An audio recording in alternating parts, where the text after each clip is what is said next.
Hello ಸ್ನೇಹಿತರೆ, ನಮಸ್ತೆ. Welcome to Spardhadeepa jobs YouTube channel. ವೀಕ್ಷಕರೇ, ಸ್ಟೇಟ್ ಬ್ಯಾಂಕ್ ಆಫ್ ಇಂಡಿಯಾದಿಂದ ಒಂದು ದೊಡ್ಡ ಅಧಿಸೂಚನೆ ಪ್ರಕಟವಾಗಿರುತ್ತೆ.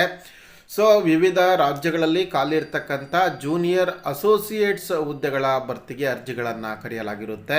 ಇದರಲ್ಲಿ ರೆಗ್ಯುಲರ್ ಮತ್ತು ಬ್ಯಾಕ್ಲಾಗ್ ಪೋಸ್ಟ್ಗಳು ಖಾಲಿ ಇರುವಂಥದ್ದು. ರೆಗ್ಯುಲರ್ ಒಟ್ಟು 13,735 ಹುದ್ದೆಗಳ ಭರ್ತಿಗೆ ಆನ್ಲೈನ್ ಮೂಲಕ ಅರ್ಜಿಗಳನ್ನು ಕರೆಯಲಾಗಿದೆ. ಯಾವುದೇ ಪದವಿಯನ್ನು ಮುಗಿಸಿರ್ತಕ್ಕಂಥವರು ಅರ್ಜಿಯನ್ನು ಸಲ್ಲಿಸ್ಬೋದು ಮತ್ತು ಕರ್ನಾಟಕದಲ್ಲೂ ಕೂಡ ಖಾಲಿ ಹುದ್ದೆಗಳು ಇವೆ. ಕರ್ನಾಟಕದಲ್ಲಿ ಇರುವಂಥ ಖಾಲಿ ಹುದ್ದೆಗಳ ಭರ್ತಿಗೆ ಕನ್ನಡದಲ್ಲೇ ಪರೀಕ್ಷೆ ನಡೆಯುತ್ತೆ. ಸೊ ಈ ಒಂದು SBI ನೇಮಕಾತಿ ಕುರಿತಾಗಿರ್ತಕ್ಕಂಥ ವಿವರಗಳನ್ನು ಈ ವಿಡಿಯೋದಲ್ಲಿ ತಿಳಿಸ್ಕೊಡ್ತೇನೆ. ವಿಡಿಯೋವನ್ನು ಕೊನೆವರೆಗೂ ವೀಕ್ಷಣೆ ಮಾಡಿ. ಹಾಗೆ ವಿಡಿಯೋ ಸ್ಟಾರ್ಟ್ ಮಾಡೋದಕ್ಕಿಂತ ಮುಂಚೆ ನೀವಿನ್ನೂ ಕೂಡ ನಮ್ಮ ಚಾನಲ್ಗೆ ಸಬ್ಸ್ಕ್ರೈಬ್ ಮಾಡಿಲ್ಲ ಅಂತಂದರೆ ಕೂಡಲೇ ಸಬ್ಸ್ಕ್ರೈಬ್ ಮಾಡ್ಕೊಳ್ಳಿ ಮತ್ತು ಬೆಲ್ ಐಕಾನ್ ಕೂಡ ಕ್ಲಿಕ್ ಮಾಡಿ. ಗೆಳೆಯರೆ, SBIನಲ್ಲಿ ಖಾಲಿ ಇರ್ತಕ್ಕಂಥ ಜೂನಿಯರ್ ಅಸೋಸಿಯೇಟ್ ಹುದ್ದೆಗಳಿಗೆ ಆನ್ಲೈನ್ ಮೂಲಕ ಅರ್ಜಿಗಳನ್ನು ಕರೆಯಲಾಗಿರುತ್ತೆ. ಹುದ್ದೆಗಳ ಹೆಸರು ಬಂದ್ಬಿಟ್ಟು ಜೂನಿಯರ್ ಅಸೋಸಿಯೇಟ್ಸ್. ಒಟ್ಟು ಹುದ್ದೆಗಳ ಸಂಖ್ಯೆ 13,735 ಹುದ್ದೆಗಳು ಇರುವಂಥದ್ದು. ಸೊ ಇಲ್ಲಿ ನೋಡ್ಬೋದು ಹುದ್ದೆಗಳ ವಿವರವನ್ನು ಮತ್ತು ಯಾವ ಯಾವ ರಾಜ್ಯಗಳಲ್ಲಿ ಎಷ್ಟೆಷ್ಟು ಹುದ್ದೆಗಳು ಖಾಲಿ ಇದೆ ಅನ್ನುವಂಥ ಮಾಹಿತಿಯನ್ನು ಕೂಡ ಈ ಒಂದು ನೋಟಿಫಿಕೇಷನಲ್ಲಿ ಕೊಡಲಾಗಿರುತ್ತೆ. ಸೊ ಒಟ್ಟು ಹುದ್ದೆಗಳ ಸಂಖ್ಯೆ ಬಂದುಬಿಟ್ಟು 13,735 ಇದೆ. ಇದರಲ್ಲಿ ಪರಿಶಿಷ್ಟ ವರ್ಗದವರಿಗೆ 2,118 ಇದೆ. ಪರಿಶಿಷ್ಟ ಪಂಗಡದ ಅಭ್ಯರ್ಥಿಗಳಿಗೆ ಒಟ್ಟು 1,385 ಹುದ್ದೆಗಳು ಇದೆ. OBC ಪ್ರವರ್ಗದವರಿಗೆ 3,001 ಹುದ್ದೆಗಳು ಖಾಲಿ ಇರುವಂಥದ್ದು. ಹಾಗೆ EWSಗೆ 1,351 ಹುದ್ದೆಗಳು ಖಾಲಿ ಇರುವಂಥದ್ದು.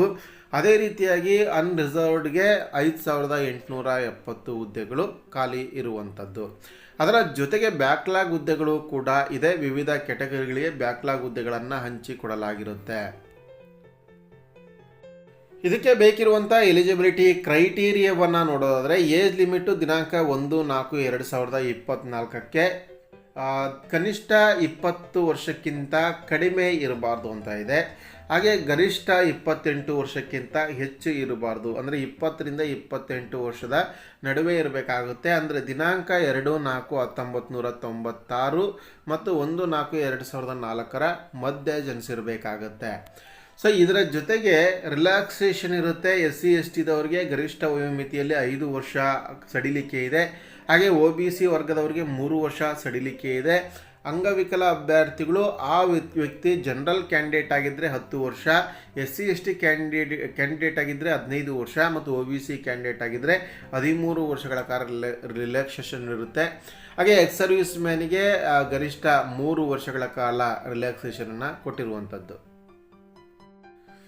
ಸೊ ಹಾಗೆ ಎಸೆನ್ಷಿಯಲ್ ಎಜುಕೇಷನಲ್ ಕ್ವಾಲಿಫಿಕೇಷನ್ ಅಂದರೆ ದಿನಾಂಕ 31/12/2024 ಒಳಗಾಗಿ ಅಂಗೀಕೃತ ವಿಶ್ವವಿದ್ಯಾಲಯ ಅಥವಾ ಯಾವುದೇ ಸಂಸ್ಥೆಯಿಂದ ಯಾವುದೇ ವಿಷಯದಲ್ಲಿ ಪದವಿಯನ್ನು ಮುಗಿಸಿರಬೇಕು ಅನ್ನುವಂಥದ್ದು ಇದೆ.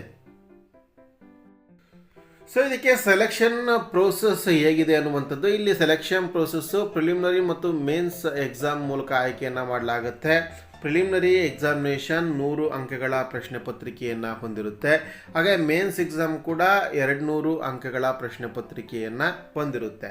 ಸೊ ಇದರಲ್ಲಿ ಕನ್ನಡ, ಹಿಂದಿ ಹಾಗೂ ಸ್ಥಳೀಯ ಭಾಷೆಗಳಲ್ಲಿ ಈ ಒಂದು ಪರೀಕ್ಷೆಯನ್ನು ನಡೆಸಲಾಗುತ್ತೆ. ಸೊ ಪೇ ಸ್ಕೇಲು 24,050 ರೂಪಾಯಿಂದ 64,480 ರೂಪಾಯಿ ಇರುವಂಥದ್ದು. ಸೊ ಇದು ಸ್ಟಾರ್ಟಿಂಗ್ ಇರ್ತಕ್ಕಂಥ ಪೇ ಸ್ಕೇಲ್ ಇದೆ. ಈ ಪೇ ಸ್ಕೇಲ್ ಪ್ರಕಾರವಾಗಿ ವೇತನ ಆರಂಭ ಆಗುತ್ತೆ. ಅಪ್ಲಿಕೇಶನ್ ಸಲ್ಲಿಸಲಿಕ್ಕೆ ಅಪ್ಲಿಕೇಶನ್ ಫೀಸ್ ಇರುತ್ತೆ. SC/ST ಅಂಗವಿಕಲ ಅಭ್ಯರ್ಥಿಗಳು, ಮಾಜಿ ಸೈನಿಕ ಅಭ್ಯರ್ಥಿಗಳಾಗಿದ್ದರೆ ಯಾವುದೇ ಅರ್ಜಿ ಶುಲ್ಕ ಇರೋದಿಲ್ಲ. ಹಾಗೆ ಜನರಲ್, OBC ಮತ್ತು EWS ಇತ್ತಪ್ಪ ಅಂದರೆ 750 ರೂಪಾಯಿ ಅರ್ಜಿ ಶುಲ್ಕವನ್ನು ಪಾವತಿ ಮಾಡಬೇಕು. ಆನ್ಲೈನ್ ಮೋಡಲ್ಲಿ ಅರ್ಜಿ ಶುಲ್ಕವನ್ನು ಪಾವತಿ ಮಾಡಲಿಕ್ಕೆ ಅವಕಾಶ ಕಲ್ಪಿಸಿಕೊಡಲಾಗಿದೆ. ಅರ್ಜಿಯನ್ನು ಸಲ್ಲಿಸಲಿಕ್ಕೆ ಪ್ರಮುಖ ದಿನಾಂಕಗಳು 17/12/2024ರಿಂದ ಆನ್ಲೈನ್ ಅರ್ಜಿ ಆರಂಭವಾಗಿದೆ. ಹಾಗೆ ಕೊನೆಯ ದಿನಾಂಕ ಜನವರಿ 7, 2025. ಆಸಕ್ತರು bank.sbi ವೆಬ್ಸೈಟ್ಗೆ ವಿಸಿಟ್ ಮಾಡಿ ಅಲ್ಲಿ ಕರಿಯರ್ ಪೇಜನ್ನು ಓಪನ್ ಮಾಡಿಕೊಂಡು ಅರ್ಜಿಯನ್ನು ಸಲ್ಲಿಸಲಿಕ್ಕೆ ಅವಕಾಶ ಕಲ್ಪಿಸಿಕೊಡಲಾಗಿದೆ. ಆಸಕ್ತರು ಕೂಡಲೇ ಅರ್ಜಿಯನ್ನು ಸಲ್ಲಿಸಿ. ಅರ್ಜಿ ಸಲ್ಲಿಸ್ತಕ್ಕಂಥ ಲಿಂಕನ್ನು ಡಿಸ್ಕ್ರಿಪ್ಷನ್ ಬಾಕ್ಸಲ್ಲಿ ಕೂಡ ಕೊಟ್ಟಿರ್ತೇನೆ. ಸ್ನೇಹಿತರೆ, ಇದು SBIನಲ್ಲಿ ಖಾಲಿ ಇರತಕ್ಕಂತಹ ಜೂನಿಯರ್ ಅಸೋಸಿಯೇಟ್ ಹುದ್ದೆಗಳ ನೇಮಕಾತಿ ಕುರಿತಾಗಿರುವಂತಹ ವಿವರ ಆಗಿದೆ. ಇದೇ ರೀತಿಯ ಮತ್ತೊಂದು ಹೊಸ ಉದ್ಯೋಗ ಮಾಹಿತಿಯೊಂದಿಗೆ ಮುಂದಿನ ವಿಡಿಯೋದಲ್ಲಿ ಸಿಗ್ತೀನಿ. ನಮಸ್ಕಾರ.